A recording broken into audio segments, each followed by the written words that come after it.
Ойче наш, до Тебе на небесы, у покоры звертаюся я, от безсенцевых лютых забойств. Збави, Господи, люди Твоя, каб ніколі снарады і куль не разносілі б жахі смярцей, каб ніхто не стріляў у матулю, у сястрычак, братоў і дзяцей. Божа любы, заўсёды паверні, будзе ліцца малітва моя. Толькі Ты ад вайны і бязвер'я збави, Господи, люди Твоя, каб заўжды без пакутаў і болю людзі ў міры шчасліва жылі, каб у свеце нідзе і ніколі не бурылі Твой дом на зямлі. Божа любы, тужлівыя страты перажыць з Табой здолею я, ад бяды, ашуканства і здрады. Збави, Господи, люди Твоя. Ойче наш, і на серце цяплее, і молитва мацнее у души, і заранок життя полымнее, і зливаються у слові надії. Боже, люди Твоя, збережи.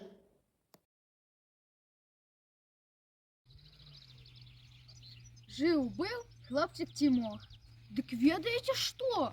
У яго не стала мабільніка. Прачнуўся аднойчы Тимох. Мац-мац пад падушкай. Няма тэлефона. І ў кішэнях няма. І на табурэціку не ляжыць. І на стале не відаць.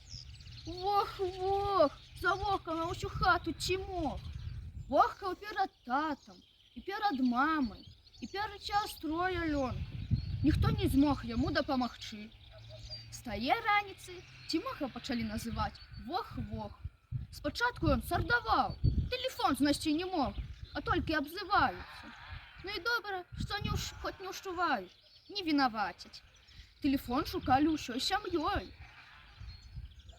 Набіралі яго нумар, прыслухоўваліся да мелодыі. Не адзываецца. Мама з Тимохам хадзілі ў школу. Не знайшлі. Алёна перагледзела ўсю хату. Няма. Бацька абышоў увесь двор, пабываў на дзіцячай пляцоўцы. Дарэмна. А якраз жа наступілі летнія канікулы і павезлі Тимоха без тэлефонніка да бабулі Аршулі ў вёску. Моя мама, твоя бабуля, жыве без тэлефона ўсё жыццё. Распытайся, як гэта ёй удаецца. Дарогай Тимох паглядаў у акно аўто. Спачатку моўчкі, а потым пачаў вохаць. Яго здзівіў гуся, які стаяў адной нагой у гняздзечку на самым вільчыку хаты.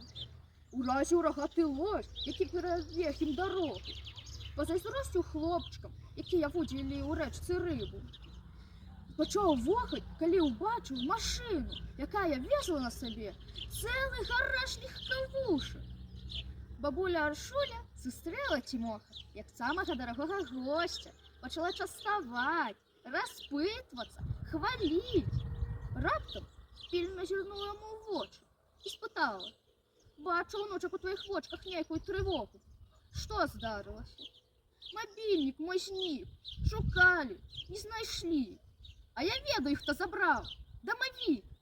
А ты з ім знаёма?» «О, мой унучак, дамавік у хаце гаспадар, пра ўсё ведае.